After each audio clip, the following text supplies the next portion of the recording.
Une terre miniature au milieu du grand bleu, un tout petit caillou sauvage.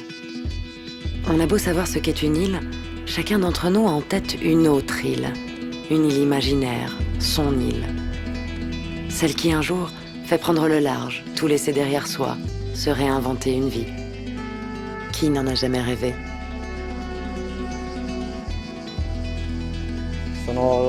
C'est bien moi, mais j'ai l'impression que c'est quelqu'un d'autre. C'est bizarre. Mais bon, je vivais une autre vie à l'époque. J'ai fait ce choix-là car, à l'époque, je ne pensais pas survivre à ma maladie. Alors, je me suis dit qu'il fallait vivre les dernières années qu'il me restait dans mon lieu idéal. Et c'était ici. Je suis de Stromboli, ça c'est Stromboli. Mais là-bas, ils ne pensaient qu'aux fric et aux touristes, alors je me suis dit, il faut partir. C'est l'île de Peter Pan, sauf qu'elle existe vraiment. Par 38 degrés nord, 14 degrés est, c'est l'île de Filicudi, l'une des plus sauvages de toute la Méditerranée. Il paraît que cette île est magique, qu'une fois le pied posé à terre, on risque de ne plus vouloir la quitter.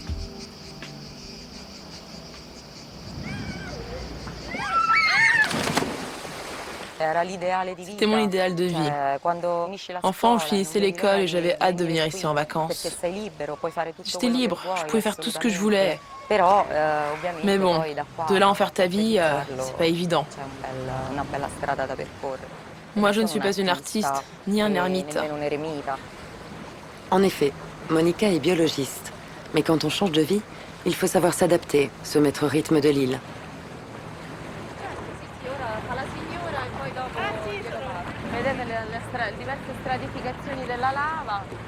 À Rome, je menais une vie complètement différente. En fait, j'allais travailler comme tout le monde. Je me réveillais, je prenais le RER, le métro. La vie en ville est entièrement programmée.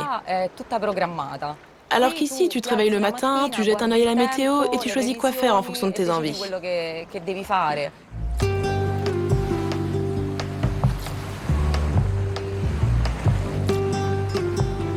Devant nous, vous pouvez voir Zucco Grande.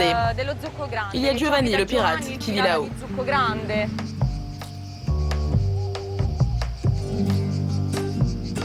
Parfois, il ne faut pas aller très loin pour changer de vie. On peut quitter l'île voisine, devenue trop touristique, choisir un village abandonné depuis des décennies et vivre hors du temps.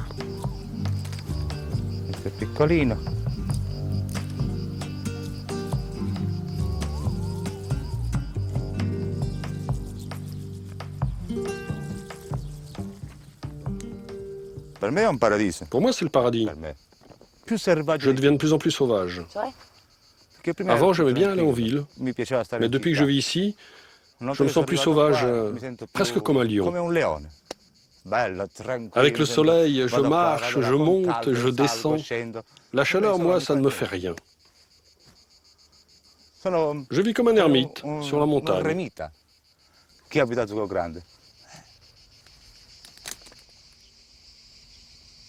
Un décor de Robinson, un village totalement désert. Pourtant, les volets verts de cette maison semblent sortis d'une revue de déco. J'aimerais bien avoir une voisine, mais elle n'est jamais là. C'est une princesse et elle ne vient jamais. C'est donc l'histoire d'une princesse et d'un pirate. Mais ça, c'est que dans les fables. Dans la vraie vie, deux habitants, c'est parfois déjà un problème de voisinage. Moi, j'ai les clés de toutes ces maisons. Je suis le gardien du village. Il n'y a que celle-ci dont je ne veux pas m'occuper. Avec elle, on se dispute tout le temps. Elle est du signe du scorpion, comme moi. Alors c'est normal, on se dispute. On se pique.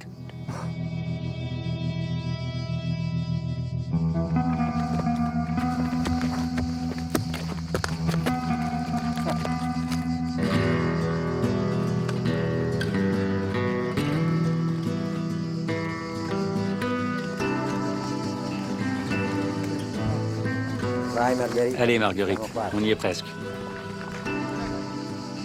Avant de découvrir cette île, il y a une vingtaine d'années, Francesco travaillait au 7e étage d'un gratte-ciel à Milan. Ici, il n'y a pas d'ascenseur, mais on ne peut pas tout avoir.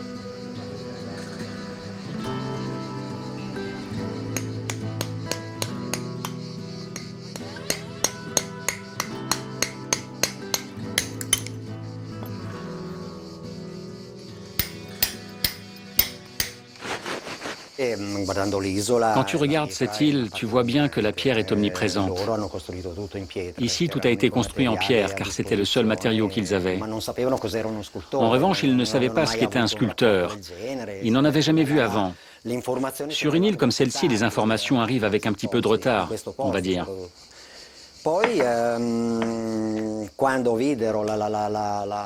Mais quand ils ont vu le résultat, ils ont commencé à dire « c'est beau ». Ils aimaient bien, quoi. Et ils auraient tous voulu une sculpture dans leur jardin.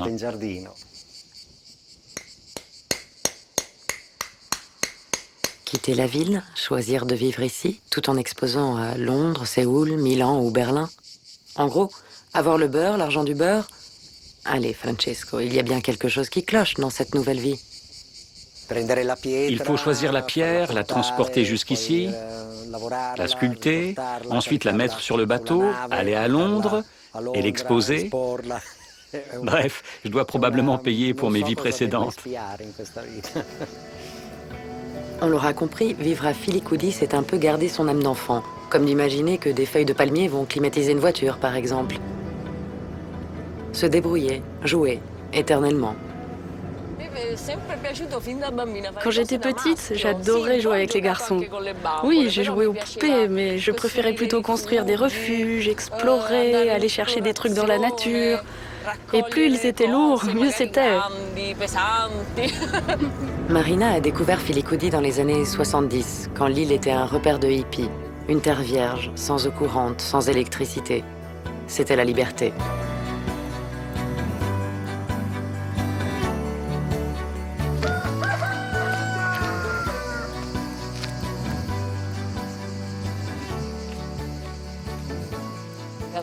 Certains m'ont dit que j'avais fui, mais je ne pense pas. Je pense que je suis venue ici pour découvrir qui j'étais vraiment. Et c'est ça ce que je suis.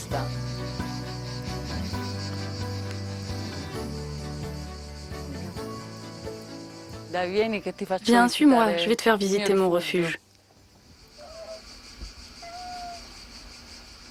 Tout ce que tu vois là vient de Filicudi.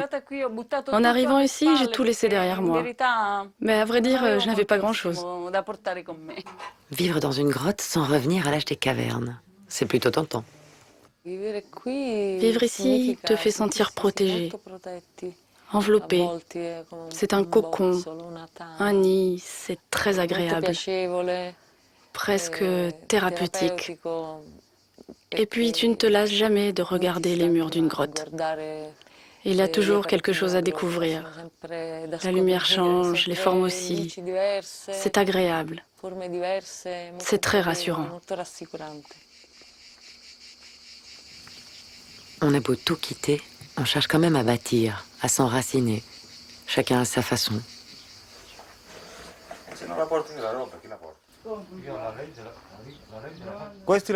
Cette table, c'est moi qui l'ai transportée sur le dos. Si tu veux, on déplace les chaises et je peux te montrer comment j'ai fait.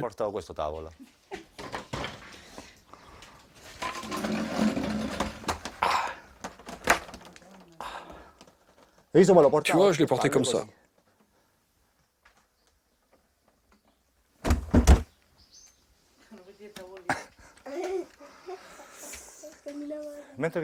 Et pendant que je portais cette table, il y avait des touristes dans la montagne là-haut. Et ils voyaient une table qui marchait toute seule, dans la nature. Ils ne me voyaient pas, moi, parce que j'étais en dessous. Ils voyaient juste une table marcher, c'est tout. Ah, il y a une table qui marche. Et puis je les ai croisés, et ils m'ont demandé, c'était vous la table? Bah oui, elle marchait pas toute seule. Ça les a fait rigoler. Sur cette île, il n'y a pas de véritable village, mais des maisons éparses, comme si ce lieu était propice à l'ermitage. Mais bon, une île, on peut aussi très vite en faire le tour. Ça fait des mois que je ne quitte pas cette île. Je n'ai même pas été sur l'île d'à côté. C'est hallucinant. Filicudi, tu n'arrives pas à la quitter. Elle te retient. D'un côté, c'est beau, mais de l'autre, c'est un peu une prison dorée. Tout est beau, tout est magnifique, mais tu oublies complètement ce qui se passe ailleurs dans le monde. Filicudi serait donc comme un voyage, hors du monde, hors du temps. Ici, tout semble effectivement suspendu. Mais peut-on imaginer une meilleure cachette que cette île? Le fait même d'avoir la mer autour, ça te donne cette impression d'une liaison difficile avec le continent. Aujourd'hui, c'est moins vrai, car on peut même arriver en deltaplane si on veut. Mais dans l'imaginaire collectif, tu as l'impression d'être loin de tout. Alors quand tu veux te défaire des liens, te détacher, l'île t'aide, elle te tient loin des autres.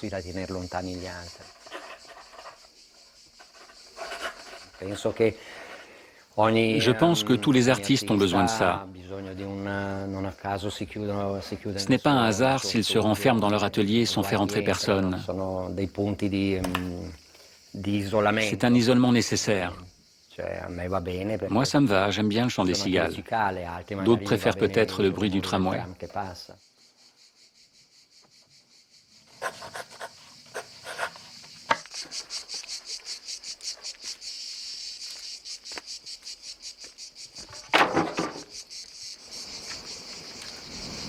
Je l'ai vraiment cherché, moi aussi.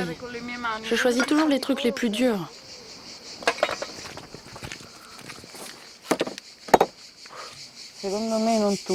Tout le monde ne peut pas vivre ici. Il y a très peu de gens sur l'île, il n'y a pas grand-chose à faire. Il y a la nature, c'est tout. Ça peut être très dur, surtout en hiver. Tout le monde ne supporterait pas cette vie-là. On me le dit souvent. Et puis moi, j'ai dû renoncer aux amis et à l'amour, car ici, c'est pas facile de trouver sa moitié. Giovanni, lui, a sans doute su trouver les bons arguments pour convaincre Laura de quitter la ville. Bon, tu manges tout ça? Faut que je fasse à manger. Alors, s'il te plaît, tu vas me débarrasser la table?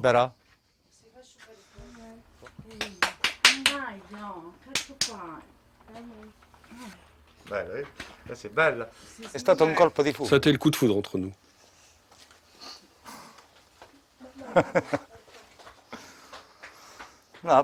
Au début, elle m'a dit non. Le chemin est difficile, ceci, cela. Alors je lui dis, écoute, voilà le chemin, voilà ma maison. Si elle te plaît, tu restes. Sinon, tu pars. On reste amis, pas de problème. Au final, elle est restée. L'amour, n'est-ce pas une bonne raison pour changer de vie?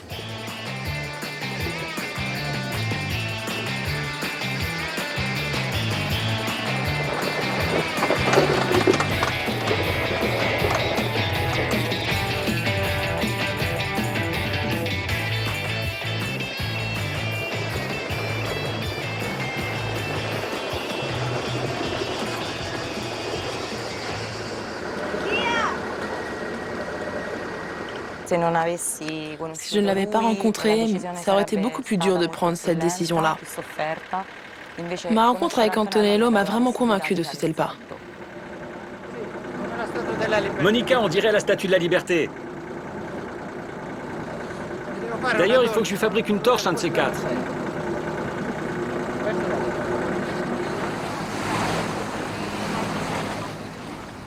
Une biologiste et un pêcheur, drôle de combinaison. Ma relation avec lui m'a énormément changé. En arrivant, j'étais la biologiste radicale de base, avec des idées très écolo. Mais j'ignorais complètement ce que signifiait avoir à gagner sa vie en allant pêcher tous les matins.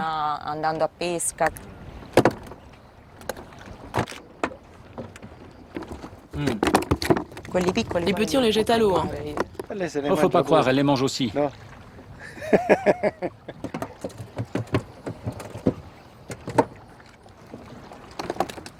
Lui, c'est vraiment le pêcheur typique de Filicudi. Si tu aimes l'île, tu aimes Antonello, alors tu le prends en photo. Ils ne sont pas les seuls à se fabriquer des souvenirs, à vouloir laisser comme une empreinte de leur passage à Filicudi.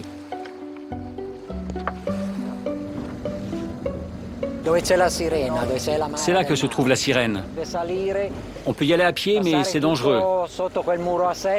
Personnellement, je préfère éviter. J'ai peur que les pierres se vengent contre moi. On ne sait jamais, elles pourraient me tomber dessus. C'est pourtant là que Francesco a choisi de poser la première pierre de sa nouvelle vie, il y a déjà bien longtemps. Elle est bien abîmée, dis donc. J'ai commencé la sculpture avec cette pierre-là. Mais avec la mer, le sel, elle s'efface. Et tu aimes bien cette idée-là? Oui, je trouve ça bien qu'il y ait un début et une fin. C'est un peu comme une métamorphose. Parfois, on m'a demandé pourquoi je ne l'avais pas restauré, pourquoi je n'avais pas retouché tel ou tel autre détail au fil des années. Non, moi je trouverais ça dommage. J'aime l'idée que l'œuvre change. Et puis c'est la nature qui prend le dessus pour revenir à son état initial. La sirène disparaîtra peut-être un jour. Mais l'île, les pierres, ne garderont-elles pas une mémoire, elles aussi?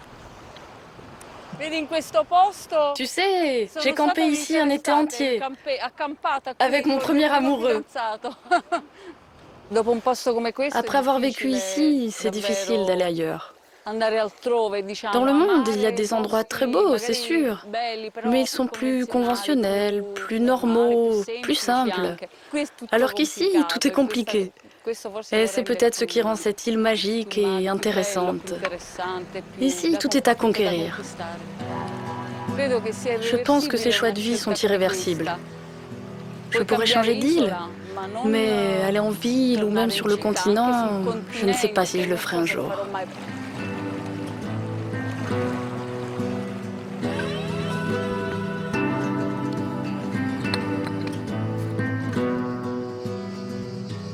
Le pirate de la montagne descend vers la mer.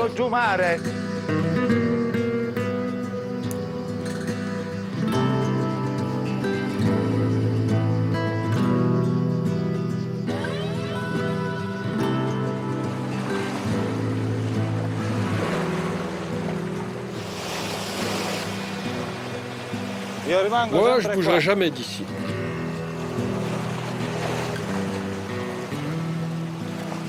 Je suis bien ici, tranquille. Filicudi est ma maison maintenant. Je ne veux pas une autre maison. Il n'y a pas un autre endroit où j'aimerais poser mes valises.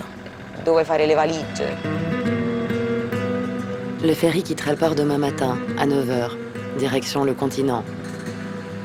Partir, rester. Faut-il vraiment choisir de poser ses valises quelque part ?